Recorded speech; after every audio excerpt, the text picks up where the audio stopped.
What's up, guys, and welcome back to Beyond the Void Horror Podcast. My name is Alex, and today we're going to be doing a spoiler-free review of The Unholy, starring Jeffrey Dean Morgan. Let's get into it.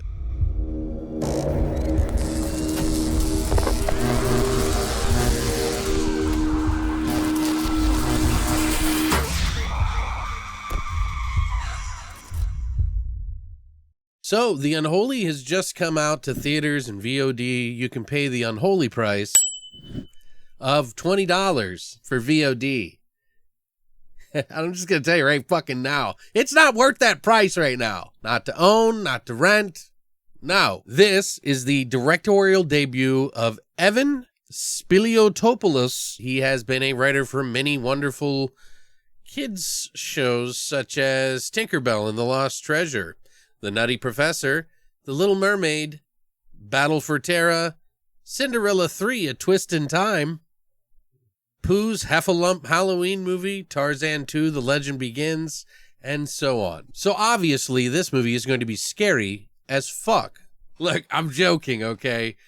But I have seen other fucking writers who have made some really scary fucking movies. Like Anything for Jackson is a good example of that. These guys have been doing Christmas movies for fucking years, and they come out of fucking nowhere and do Anything for Jackson. So I ain't shitting on anybody who's been writing kids movies for years or holiday movies or anything like that. So anyway, this is a story that is based off the book called Shrine by James Herbert, about a hearing-impaired girl who was visited by the Virgin Mary and can suddenly hear, speak, heal the sick. And as people start to flock to witness her miracles, terrifying events start to unfold. Are they the work of the Virgin Mary or something far more sinister?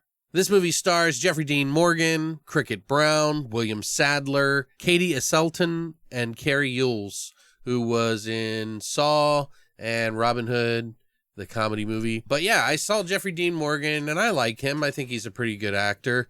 And in fact, there's a lot of really good actors in here. Seeing William Sadler get a new role is pretty nice. Carrie Yules is pretty good. He was great when he sawed off his leg in Saw. But I'm just saying, like, you would expect that to see quite a bit of, talent in this movie that would make this a big budget film that might be worth watching. Unfortunately, I just don't think that's this movie. It became very apparent in the first 5 minutes of the film that they were just kind of trying to speed through all the important stuff. Like, we don't have time for style. We don't have time to worry about anything. Let's just get the fuck into it and forget all of the interesting tidbits that actually make up this movie. It felt really rushed, and it felt like it just didn't care enough about the movie. It just wanted to get to all the jump scares and the silly fucking stupid things that I saw in this movie. It quickly becomes apparent that this is not some sort of Mother Mary. It's in the trailer, so I'm just saying. Now, did I hate this movie? No, I didn't hate it, but it's damn near close. After the first act, I was hoping that Jeffrey Dean Morgan would reprise his role as Negan and put this fucking movie out of its fucking misery. So, back to it. Repeatedly.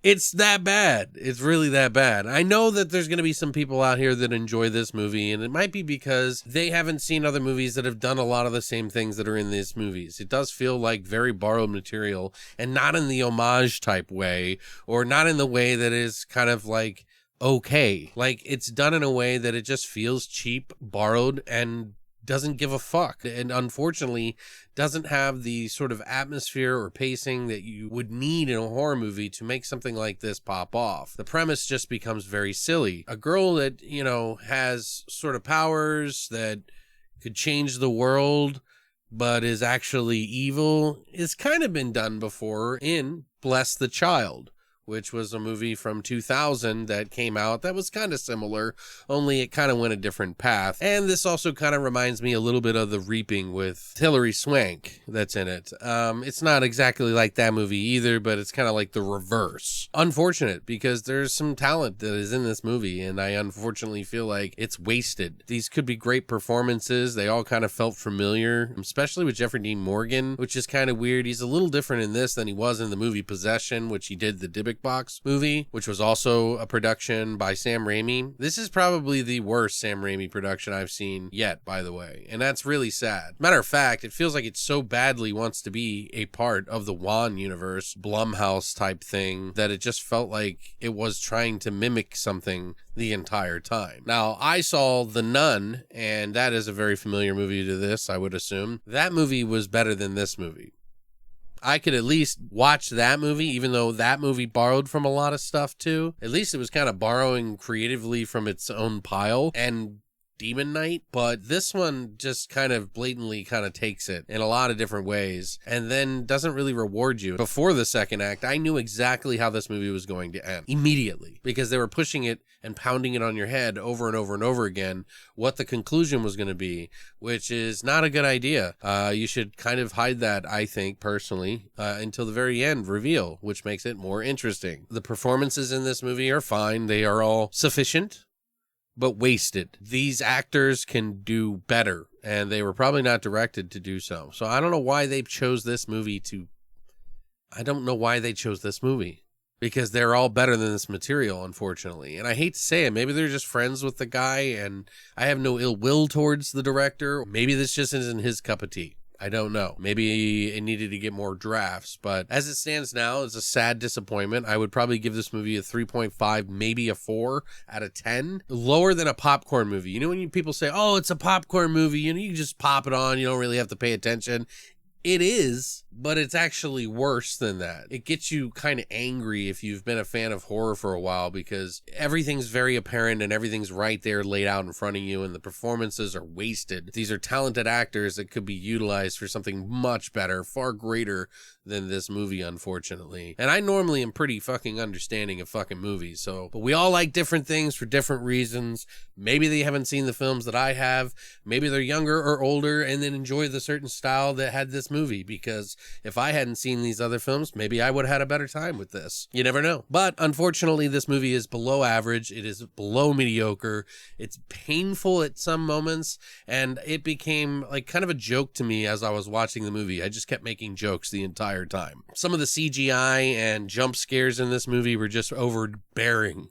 I'd say that there was only one scene in this movie that they did something cool with a Bible that involved the words on the Bible that I thought was probably the coolest thing in the whole fucking movie. And it was a very short scene, but I'd never seen it before in another film before it. But unfortunately, guys, I don't think you should spend $20 on this. Wait till it comes to Tubi or comes to Netflix. I'm sure it'll come to Netflix or something. I don't know. But I would not spend your money on this in the theater, and I would not spend money at home. If you like the movie, I'm sorry. This just was not for me. It is definitely not my style. If you enjoyed it, I'm fucking glad, because I sure didn't. That's just my opinion. That's just my thoughts on this movie. Please let me know what you think about this movie in the comments section down below. And if you enjoyed this video, hit the like and subscribe button. Plus, follow the bell notification so you know when I got a new video coming up. Thanks, guys, for coming by. And as always, long live the void.